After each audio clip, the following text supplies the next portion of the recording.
Student welcome back to my YouTube channel. Guys आपका हमारे channel में स्वागत है। तो आज की वीडियो में हम करने वाले हैं बोर्ड एग्जाम 2025 गणित के महत्वपूर्ण प्रश्न जो कि अक्सर करके आपके एग्जाम में पूछे जाते हैं और यही क्वेश्चन कितनी बार आपके एग्जाम में रिपीट हो चुके हैं। तो बोर्ड एग्जाम के व्यू से आपके मोस्ट इंपोर्टेंट क्वेश्चन हैं और आज की वीडियो में मैंने पूरे 4 क्वेश्चन लिए हुए हैं और मैं इस वीडियो में आपको चारों के चारों का सॉल्यूशन बताने वाला हूं। और इसी टाइप के क्वेश्चन आपके एग्जाम में पूछे जाते हैं, कोई भी क्वेश्चन आपको इससे बाहर नहीं पूछा जाएगा, इसी टाइप से आपके क्वेश्चन पूछे जाएंगे। तो चलिए वीडियो को स्टार्ट करते हैं। वीडियो को स्टार्ट करने से पहले अगर आपने हमारे चैनल को सब्सक्राइब नहीं किया, चैनल को सब्सक्राइब कर दीजिए और वीडियो को भी लाइक कर दीजिए। आपको इस चैनल पर सभी सब्जेक्ट के आपके जो 10th क्लास के हैं, हिंदी, इंग्लिश, गणित, SST सभी सब्जेक्टों के मोस्ट इंपोर्टेंट क्वेश्चन मिलने वाले हैं। तो आप चैनल को सब्सक्राइब कर दीजिए और वीडियो को भी लाइक कर दीजिए। चलिए स्टार्ट करते हैं क्वेश्चन नंबर 1 से। क्वेश्चन नंबर 1 में देखिए क्या कहा है आपके कि निम्नलिखित आंकड़ों का बहुलक ज्ञात कीजिए। देखिए आपका जो चैप्टर नंबर 12 है सांख्यिकी, सॉरी चैप्टर नंबर 13 है सांख्यिकी, उसमें आपके 3 चीज पूछता है, एक बहुलक, एक माध्यक और एक माध्यिका। तो आपकी इस वीडियो में मैंने बहुलक का क्वेश्चन लिया है, जो नेक्स्ट वीडियो होगी आपको उसमें माध्यिका या माध्यम में ले लूंगा, ठीक है। तो चलिए सबसे पहले क्वेश्चन देखते हैं बहुलक हम कैसे निकालते हैं। तो देखते हैं क्वेश्चन नंबर 1 हमें दिया हुआ है बहुलक निकालना है हमें। तो देखिए जो क्वेश्चन नंबर हमारा फर्स्ट है, फर्स्ट में क्या दिया हुआ है, देखिए क्वेश्चन 13 में बहुलक निकालना है, सॉरी क्वेश्चन नंबर 1 में 1 का सॉल्यूशन हमें टेबल दी हुई है। तो सबसे पहले हम टेबल बनाएंगे। देखिए टेबल ये तो आपको क्वेश्चन में दियो रखेगा, हुआ आपको इसमें से नहीं करना, मतलब कि आपको एग्जाम में क्वेश्चन तो दियो रखेगा, आप डायरेक्टली सॉल्यूशन कैसे करोगे मैं आपको सॉल्यूशन बता रहा हूँ डायरेक्टली। सबसे पहले हम क्या बनाते हैं, इसमें टेबल बनाते हैं।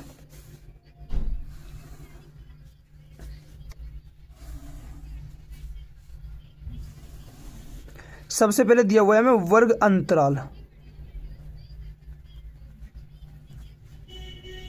वर्ग अंतराल देखिए हमें कहां से कहां तक दिया हुआ है, हमें दिया हुआ है 0 से 10,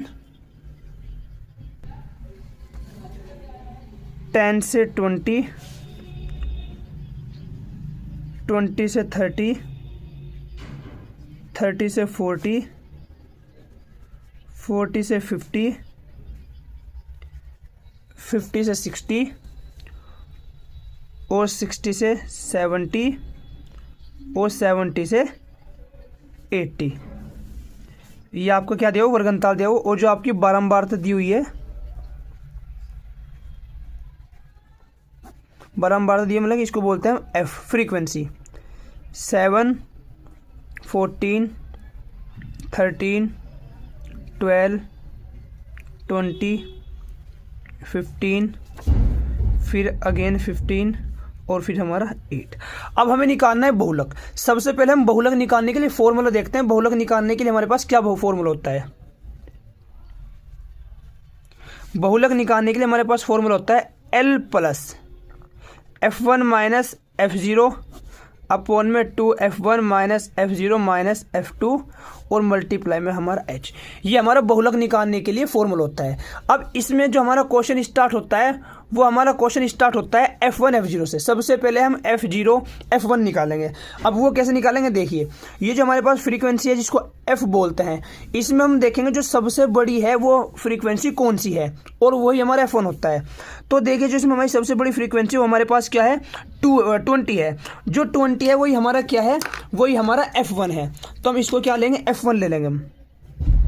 तो जो हमारे पास जो है ये हमारे पास F1 है।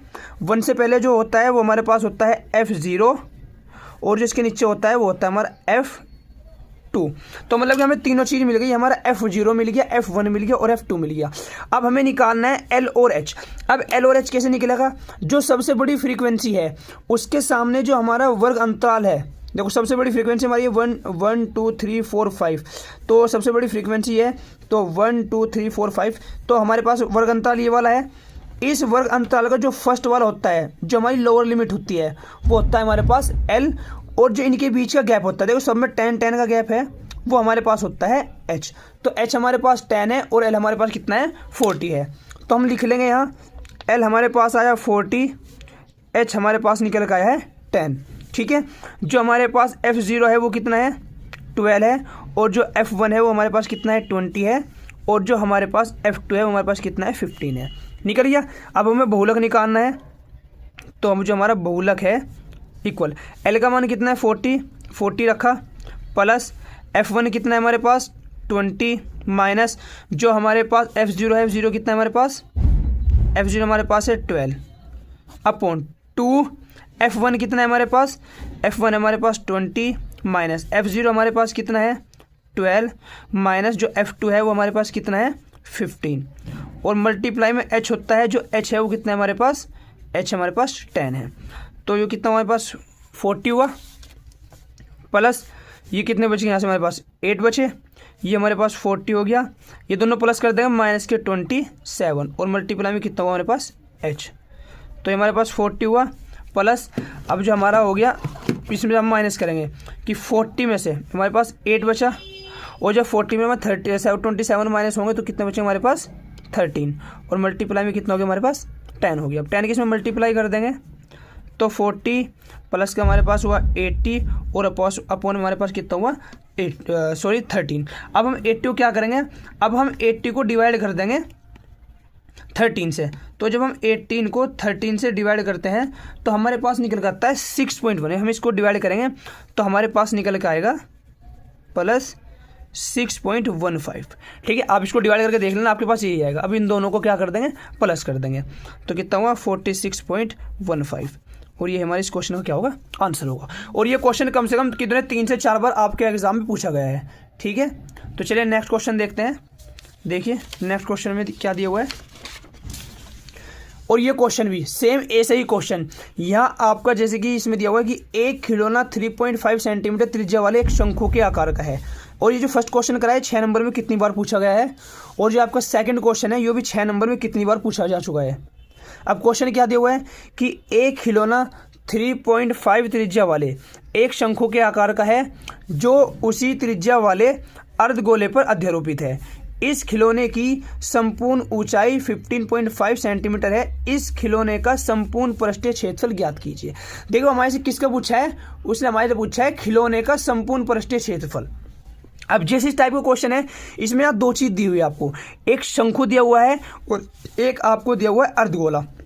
इसी टाइप का क्वेश्चन चेंज कर देगा, आपको कह देगा शंखु के ऊपर आपका क्या रखा हुआ है, सिलेंडर रखा हुआ है, मतलब कि जिसको बोलते हैं बेलन रखा हुआ है, ये बेलन के ऊपर अर्धगोला रखा हुआ है। उस टाइप के क्वेश्चन भी मैं आपको नेक्स्ट वीडियो में कराऊंगा। तो सबसे पहले हम इस क्वेश्चन को देख लेते हैं। इस क्वेश्चन में कहा है कि एक खिलौना 3.5 सेंटीमीटर त्रिज्या वाले एक शंखु के आकार का है। हमें पता है शंखु कैसा होता है, जो उसी आकार के, जो उसी त्रिज्या वाले एक अर्धगोले पर अध्यारोपित है। अध्यारोपित का क्या मतलब होता है, इसके ऊपर रखा हुआ है। देखिए 2 है, उसने कहा है एक खिलौना जो एक शंखु के आकार का है जो उसी त्रिज्या वाले एक अर्धगोले पर रखा हुआ है। देखिए कि हमारे पास क्या है, हमारे पास एक अर्धगोला है और जिसकी जो हमें त्रिज्या दे रखी वो कितनी दे रखी, वो हमें दे रखी है 3.5। अब उसने कहा एक शंखु इसके ऊपर अध्यारोपित है, अध्यारोपित का मतलब है इसके ऊपर रखा हुआ है, और दोनों की जो त्रिज्या है वो सेम है, जितनी त्रिज्या इसकी है उतनी त्रिज्या क्या है, इसकी है। अब उसने ये कहा इस खिलौने की जो संपूर्ण ऊंचाई है, इस खिलौने की संपूर्ण ऊंचाई 15.5 है, मतलब कि इसकी जो संपूर्ण ऊंचाई वो कितनी है 15.5 है, यहाँ से लेके यहाँ तक। तो वो ये कह रहा कि इस खिलौने का पूरे का संपूर्ण पृष्ठीय क्षेत्रफल निकालना। अब देखिए संपूर्ण पृष्ठीय क्षेत्रफल का मतलब है इसका बाहर का सारा संपूर्ण पृष्ठीय क्षेत्रफल ज्ञात करना है। अब इसमें हमारे पास 2 फिगर हैं, एक हमारे पास शंखु है और एक हमारे पास अर्धगोला है। अगर हम बात करें अर्धगोले के पृष्ठीय क्षेत्रफल का, तो जो अर्धगोले का पृष्ठीय क्षेत्रफल होता है वो होता है 2πr²। ठीक है, और जो हमारा शंखु होता है उसका होता है हमारे पास πrl। अब देखिए शंखु जो है हमें इसमें r चाहिए, r हमारे पास है, जो अर्धगोले की हमारे पास r है। अब जो शंखु है, शंखु में हमें एक तो r चाहिए, हमें r पता है 3.5 है, एक हमें l निकालना है। अब l कैसे निकलेगा, आपको पता है l निकालने के लिए क्या होता है, l निकालने के लिए हमारे पास होता है r² प्लस का h²।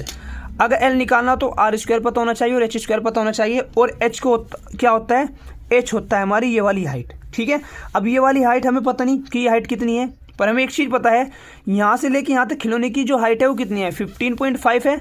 अगर 15.5 अगर मैं इस पूरी में से ये वाली माइनस कर दूंगा तो ये वाली निकल के आ जाएगी। देखिए हमें पता है किसी भी सर्कल की त्रिज्या, जो हमारे पास कोई भी सर्कल होता है उसकी जितनी त्रिज्या यहाँ से यहाँ तक होती है उतनी यहाँ से यहाँ तक होती है, उतनी यहाँ से यहाँ तक, सारी जगह सेम त्रिज्या होती है। तो अगर यहाँ से यहाँ तक 3.5 है तो यहाँ से यहाँ तक भी कितनी हो जाएगी, 3.5 हो जाएगी। तो सबसे पहले हम जो चीज़ दी हुई है वो हम इसको लिख लेंगे। हमें अर्धगोले की त्रिज्या दे रखी, अर्धगोले में शंकु की त्रिज्या, अर्धगोले व शंकु की त्रिज्या कितनी दे रखी है, हमें दी है 3.5 सेंटीमीटर। अब देखिए हमें शंकु की ऊंचाई निकालनी है, शंकु की ऊंचाई, शंकु की ऊंचाई। अब शंकु की ऊंचाई h हमें कैसे निकालनी है, अगर मैं पूरे में से ये वाली माइनस कर दूंगा, इस पूरे में से मैं ये वाली माइनस कर दूंगा तो ये निकल के आ जाएगी। तो पूरी हमारे पास 15.5 है और जो त्रिज्या है वो हमारे पास 3.5 है, तो जो h निकल के आया वो हमारे पास निकल के आ गया 12। अब हमें L भी निकालना है। L निकालने के लिए अभी बताया आपको क्या होता है, r² प्लस का h² होता है। तो L बराबर रखो, r² कितना है हमारे पास 3.5 का स्क्वायर प्लस h कितना है हमारे पास 12 का स्क्वायर। अब L निकालने के लिए 3.5 का स्क्वायर खोल लेंगे तो 12.25 इसका स्क्वायर होता है और प्लस 12 का जो स्क्वायर होता है 144। तो L इक्वल में, तो जब इन दोनों प्लस करेंगे तो 156.25 हो गया। अब इसको निकालेंगे, जो किसका स्क्वायर रूट होता है, ये स्क्वायर रूट होता है आपका 12.5 का। ठीक है, अगर आपको नहीं पता हम स्क्वायर रूट कैसे निकालते हैं तो मैंने अपने चैनल पर स्क्वायर रूट निकालना बता रखा है। मैं आपको उस वीडियो का जो लिंक है इस वीडियो के डिस्क्रिप्शन में दे दूंगा, आप उसमें जाकर वीडियो को देख लेना कैसे हम स्क्वायर रूट निकालते हैं किसी भी नंबर का। तो हमें L मिल गया, R मिल गया, H मिल गया। अब हमें निकालना है आकृति का, इस आकृति का संपूर्ण पृष्ठीय क्षेत्रफल। ये खिलौने का संपूर्ण पृष्ठीय क्षेत्रफल। अब देखिए खिलौने का जो संपूर्ण पृष्ठीय क्षेत्रफल है वो कैसे निकलेगा। ये पूरा खिलौना है, इस पूरे खिलौने में दो फिगर है, एक अर्धगोला है और एक हमारे पास क्या है, शंकु है। तो क्या हो जाएगा, शंकु का पृष्ठीय क्षेत्रफल, ठीक है, और प्लस में किसका हो जाएगा, प्लस में हो जाएगा अर्धगोले का पृष्ठीय क्षेत्रफल। हो गया। अब फॉर्मूला लगाइए, इसका क्या होता है πr_l और इसका हमारे पास क्या होता है 2πr²। दोनों का हो गया, मतलब इसका तो πr_l हो गया और इसका 2πr² हो गया। अब हम सोल्व करेंगे इसको। देखिए पाई को दोनों में से पाई कॉमन है तो पाई हम बाहर कॉमन ले लेंगे, पाई हमने बाहर कॉमन ले लिया। यहाँ रहेगी हमारा r_l और यहाँ रहेगी हमारा 2r²। पाई की जगह 22/7, पाई का मान हमें पता है इतना होता है। r कितना है 3.5, l का मान कितना आया 12.5 प्लस 2r कितना है 3.5 का स्क्वायर। तो दोनों में 3.5 कॉमन है तो 3.5 बाहर कॉमन ले लेंगे, 22/7 और 3.5। यहाँ बचा हमारे पास 12.5 प्लस यहाँ हमारे पास बचा 2 × 3.5। और जब हम इन दोनों की मल्टीप्लाई करेंगे, देखिए डेसिमल हटाएंगे आपको में 0 आ जाएगा क्या, 7 पंजे 35 और 5 दूनी 10 और 2 से 11 बार, तो बार हमारे पास 11 बचा और ये हमारे पास है 12.5 प्लस और ये हमारे पास कितना हो गया, जब हम इसकी मल्टीप्लाई इसमें करेंगे तो ये आएगा हमारे पास 7। तो 11 मल्टीप्लाई जब दोनों प्लस करोगे तो 19.5 आएगा कि 12 और 7 19 और 0.5। और जब हम क्या करेंगे, जब हम 19.5 की मल्टीप्लाई किस में करेंगे 11 में करेंगे तो जो हमें मिलेगा वो हमें मिलेगा 214.5 सेंटीमीटर स्क्वायर। और ये हमारे क्वेश्चन का आंसर है। ठीक है, इजी क्वेश्चन है और 6 नंबर में पूछा गया है। बस जो क्वेश्चन पूछने वाले होगा दूसरे में, उसमें थोड़ी सी आपकी लैंग्वेज चेंज कर देगा और थोड़ा सा क्वेश्चन को आपको हट के देगा। ये इसके ऊपर क्या कहता है, अर्धगोले के ऊपर आपके बेलन रखा हुआ है, ये शंकु के ऊपर कुछ और चीज़ रखी हुई है, ऐसे कह देगा। ठीक है, नेक्स्ट क्वेश्चन देखिए। और नेक्स्ट क्वेश्चन भी आपका मोस्ट इंपॉर्टेंट है, कितनी बार आपके क्वेश्चन में 6 नंबर में पूछा गया है ये भी। अब क्वेश्चन नंबर 3 देखिए। क्वेश्चन नंबर 3 में क्या दिया हुआ है, क्वेश्चन 3 में कहा है यदि किसी समांतर श्रेणी AP के प्रथम 8 पदों का योगफल आपका 64 है और इसके प्रथम 17 पदों का योगफल कितना है 289 है, 289 है, तो श्रेणी का प्रथम व सार्वधातुक ज्ञात कीजिए। देखो किसी श्रेणी के प्रथम 8 पदों का योगफल दे रखा, कह दिया हमें 8 पदों का योगफल।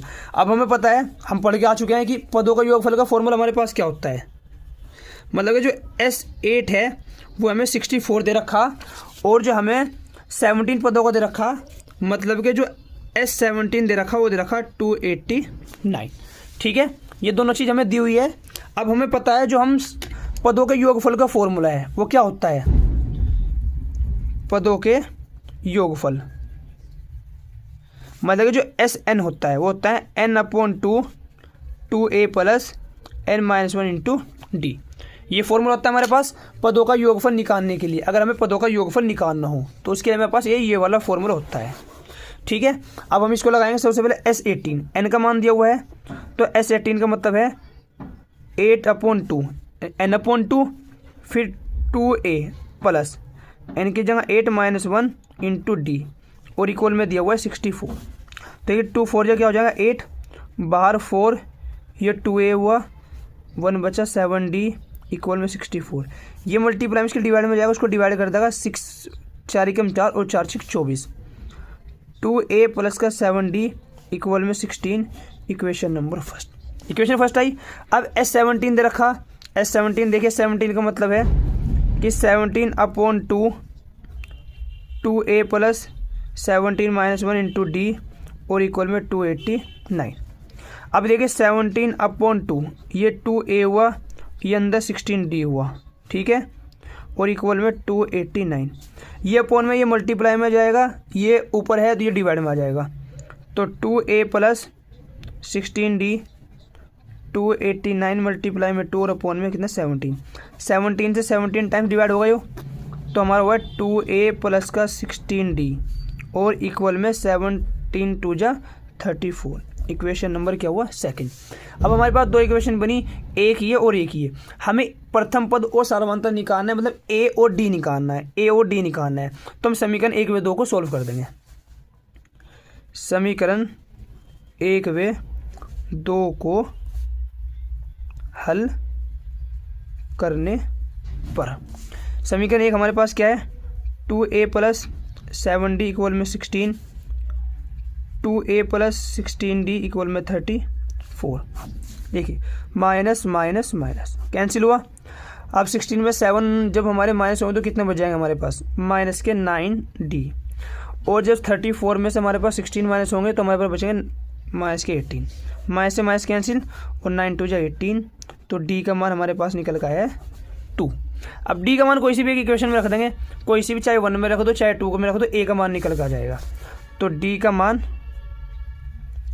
का मान समीकरण 1 में रखने पर रख देंगे। समीकरण 1 हमारे पास है 2A प्लस 7D की जगह 2 रखेंगे और इक्वल में 16। तो 2A प्लस 7 2 कितना हो गया 14 इक्वल में 16 पर चले जाएगा। 2A इक्वल कितना हो जाएगा 16 माइनस 14। तो 2A कितना बच गया 2 और 2 1 जा 2। तो A का मान कितना है हमारे पास 1। तो हमें दो चीज़ निकालनी थी, एक सार्वधातुक, ये हमारे पास क्या हमारा सार्वधातुक है, और ये हमारे पास हमारा क्या है प्रथम पद है। ठीक है, दोनों चीज़ हमारे पास निकल गई। अब हमें तीसरी चीज़ निकालना है। जो मैंने तीसरी दो चीज़ पूछी थी, आंसर हमारा हो गया। अब हम लास्ट क्वेश्चन देखते हैं, और लास्ट क्वेश्चन भी आपके लगातार 2 साल में पूछा गया है, मतलब कि 2 साल में लगातार 4 नंबर का पूछा गया है। ठीक है, ऐसे ही क्वेश्चन। चलिए देखते हैं इस क्वेश्चन को, और इस क्वेश्चन शायद हमारा यहाँ पर हो जाए। चलिए दूसरे पेज पे करते हैं इसको। देखिए क्वेश्चन नंबर जो हमारा नेक्स्ट है, उसमें हमें सिद्ध करने के लिए है, प्रूव करना है 1 प्लस सेक ए अपॉन सेक ए इक्वल में साइन स्क्वायर ए अपॉन में 1 माइनस का कोस ए, ये दिखाना है। तो हम क्या लेके चलेंगे, क्वेश्चन नंबर 4 में हम लेफ्ट हैंड साइड उठाएंगे। लेफ्ट हैंड साइड आपको पता है हमें एक साइड उठानी है, दूसरी साइड ला के दिखानी है। तो हमने एक साइड उठाई 1 प्लस का सेक ए अपॉन में सेक ए। ठीक है, हमें लाके क्या दिखाना है, हमें लाके दिखाना है साइन स्क्वायर ए अपॉन में 1 माइनस का कोस ए। अब देखिए हमें पता है आपने इसकी 4 आइडेंटिटी है जो 3 आइडेंटिटी में कर रखी होंगी। एक है sine square theta plus cos square theta equal में 1, दूसरी है सेक स्क्वायर थीटा इक्वल में 1 प्लस का टेन स्क्वायर थीटा, और जो तीसरी है वो है हमारे पास कोसेक स्क्वायर थीटा इक्वल में 1 प्लस का कोट स्क्वायर थीटा। अब यहाँ कोई सी भी आइडेंटिटी नहीं लग रही। अगर आइडेंटिटी नहीं लगती है तो उसको साइन कोस में फैक्टर कर देंगे। हमें पता है जो सेक है वो किसका अपोजिट होता है 1 प्लस, ये होता है हमारे पास कोस ए का अपोजिट। ए से ये भी किसका अपोजिट होता है कोस ए का। तो ऊपर एलसीएम लेंगे, ये हुआ हमारे पास कोस ए प्लस का 1 अपॉन में कोस ए नीचे वो 1 अपॉन का कोस ए, इसकी मल्टीप्लाई यहाँ और इसकी मल्टीप्लाई यहाँ, तो इससे कैंसिल होगा, हमारे पास आएगा कोस ए प्लस का 1। अब देखिए आगे इसको सोल्व नहीं कर सकते तो कुछ भी नहीं बचा, ना कोई आइडेंटिटी लग रही, ना साइन कोस में तोड़ सकते हैं, और हमें ला के दिखाना है साइन स्क्वायर ए अपॉन 1 माइनस का कोस ए। तो अब हम राइट हैंड साइड उठा लेंगे क्योंकि लेफ्ट हैंड साइड से हमारा आंसर यहीं तक आया है सिर्फ। तो इस कंडीशन में हम क्या उठा लेते हैं, right hand side. Right hand side है साइन स्क्वायर ए अपॉन में हमारे पास है 1 माइनस का कोस ए। अब देखिए आइडेंटिटी नहीं लग रही, पर हमें पता है हम साइन स्क्वायर ए को लिख सकते हैं 1 माइनस का कोस स्क्वायर ए। ठीक है, आइडेंटिटी नंबर 1 से हमारा ये लिख सकते हैं वैसे, तो इसको लिख लेंगे हम 1 माइनस का कोस स्क्वायर ए अपॉन में 1 माइनस का कोस ए। हम क्या करें, 1 का भी स्क्वायर कर लेंगे, और हमें पता है ए स्क्वायर माइनस बी स्क्वायर क्या होता है, एक बार प्लस में और एक बार माइनस में, तो इसको भी हम ऐसे लिख लेंगे, एक बार प्लस में और एक बार माइनस में। ठीक है, 1 माइनस का कोस ए, तो इससे हमारे कैंसिल हुआ, हमारे पास क्या आया 1 प्लस का कोस ए। देखिए लेफ्ट हैंड साइड और right hand side equation number first है हमारे पास, दोनों इक्वेशन सेम आई, चाहे इसको सीधा करके लिख लेंगे कोस ए प्लस का 1, प्लस में कैसे भी लिख सकते हैं। देख इक्वेशन 1 और 2 इक्वल आ गई, तो हम क्या लिख देंगे, हम लिख देंगे हमारे पास जो लेफ्ट हैंड साइड है, हमारी लेफ्ट हैंड साइड इक्वल है राइट हैंड साइड के। ठीक है, और ये हमारे इसके क्वेश्चन का आंसर है। ठीक है, ये आपके चारों क्वेश्चन थे जो अक्सर करके और बहुत बार रिपीट हुए हैं आपके एग्जाम में। ठीक है, तो आप इन क्वेश्चन को पक्के करें, अच्छी तरीके से करें, क्योंकि बोर्ड एग्जाम स्टार्ट होने में आपको बहुत कम ही टाइम बचा हुआ है। तो मैं आपको अपने इस चैनल पर और आपके जो सब्जेक्ट हैं हिंदी, एसएसटी, मैथमेटिक्स, साइंस, सभी के मोस्ट इंपॉर्टेंट क्वेश्चन बताने वाला हूं। तो आप चैनल को सब्सक्राइब करें, वीडियो को लाइक करें, और आपको वीडियो कैसी लगी कमेंट बॉक्स में जरूर बताएं। और अगर आपको किसी और सब्जेक्ट ये से रिलेटेड कुछ भी क्वेश्चन की इंक्वायरी है तो आप पूछ सकते हैं। ठीक है, थैंक यू।